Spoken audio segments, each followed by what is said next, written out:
Hello class, my name is Mahogany Lee, and today we are discussing the topic of digital sampling controversy. So my portion of the presentation is to bring to you more information about music licensing, a compulsory license provision, alternatives for music copyright owners, and yeah, I found a few cases that kind of play into these roles. So yeah, let's get started. So first we're going to talk about a music license. So music licensing, also known as mechanical licensing, is when an artist wants to sample a recording of a sampled musical artist composition that belongs to somebody else. So you hear samples of music everywhere, like you might hear it in elevators, you can hear it is everywhere. Video games is another thing that was talked about. So basically, the sampling artist is going to need permission from the copyright owner in order to use this piece. Some people use these licenses even if they aren't granted permission, and that leads into copyright infringement and things of that sort. So I wanted to note that a use of a sample with the copyrighted song of another's, it won't be subject to a compulsory license provision of the copyright law. And so this is coming out of the text. So basically, because this license, the compulsory license provision, carries a privilege of making a musical arrangement of work, and it's to the extent that it has a necessity, or is necessary to upkeep the initial style or manner of the performance involved. I am like tongue-tied tonight. Performance involved. So you might have a certain tune of a sample that you're going to use, or you might keep it throughout the song, or you can take a piece of a song and use it in like a quick snippet, but it's still being used, so you have to have those licenses for that. And since mechanical licensing for song samples are exempt, the fees and terms to make and distribute them, it can be freely negotiated. You're gonna hear a baby in the background. My roommate just had her baby, so yeah. So it's exempt from it. The fees and terms is gonna make it freely negotiated, meaning that it's not gonna be taken to court, at least not yet. I don't think it's gonna get to that point, and you can handle things there. So next we're gonna talk about alternatives of music copyright owner. So if the original owner of the sample has options as to what they want to do, if they find or a song comes to their attention that it's being used, or that their piece is being used, they have options. So one, they can do nothing at all. They don't want to mess with it. They don't want to take you to court. They don't want to do a lawsuit or anything like that.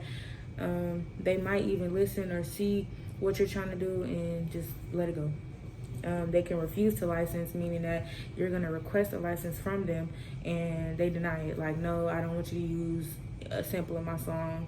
And for those who have passed and still collect royalties from older music, and those royalties pass on to families, blase,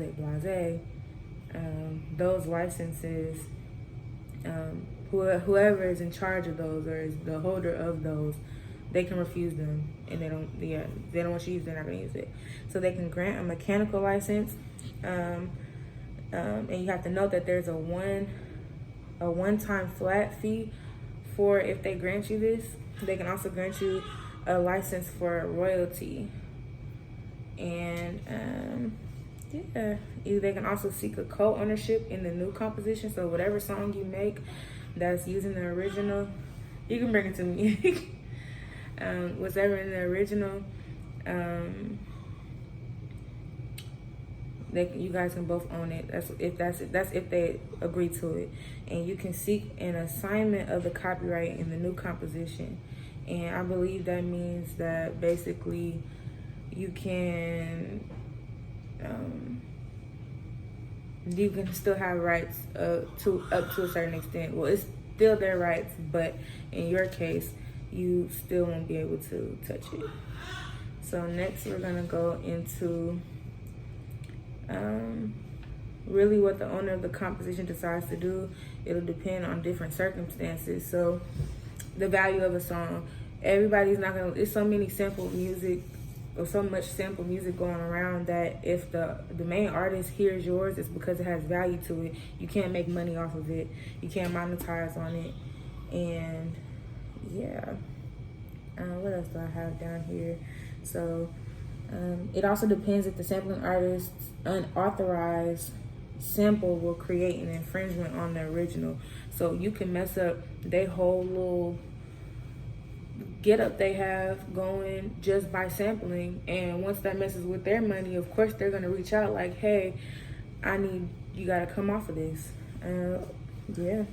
So if the sampling artist doesn't own or claim to own the new musical composition, a co-ownership agreement can be made during a serious sampling problem. So I found two cases. One was Pharrell Williams versus Robin Thicke versus Marvin Gaye. So in 2015, the song Blurred Lines, Robin Thicke and Pharrell Williams infringed copyright by using a piece of Marvin Gaye's song, his classic Got to Give It Up. And yeah, so Robin Thicke and Pharrell Williams, they both refused to settle out of court, and it led to a verdict from a jury. So they both refused. They didn't want to settle. They both wanted their piece from the song, and it didn't work out. So Marvin Gaye's estate got involved, and it was awarded $7.3 million, and it was brought to a close in 2018. So the final settlement of $5 million for this one tune. And so another one we have is Sam Smith, Stay With Me. So Tom Petty versus Sam Smith, same thing but different, because Sam Smith knew that, or found out that he sampled this song, and that they wanted to bring it to court, and he was just like, no, he doesn't want anything. So they went ahead and they negotiated, and they made a settlement. So agreement, it wasn't let out to the public. You know how something as big as Pharrell versus Robin versus Marvin Gaye would have been. Both parties worked together. In their case, they were working against each other, so it kind of blew up in their face a little bit. What else do I have? Yeah. So with the co-ownership, the co-ownership agreement, so they both agreed to that, and this was a serious sampling problem. And so problems like this come to the surface because of the copyright owners who are affected. So Marvin Gaye, for example, his people affected, they wanted to, get to it. And Sam Smith with Tom Petty, they heard it, wanted to make sure everything was in play. So no one wants a lawsuit. Many artists and owners of compositions want to maintain a good, clear relationship with other people in the industry. So that's why, you want to work together in order to come up with an agreement to make sure that all music can be played. If not, still agree on something, pay it out, however it works. So yes, in conclusion, we discussed musical mechanical licensing. We brushed up against compulsory license provision. We talked about the alternatives available to the music copyright owners. And now we're going to talk about the benefits of settling. Basically, all negotiations are confidential, and it costs less to reserve this matter faster than it would taking a litigation route. So, yep.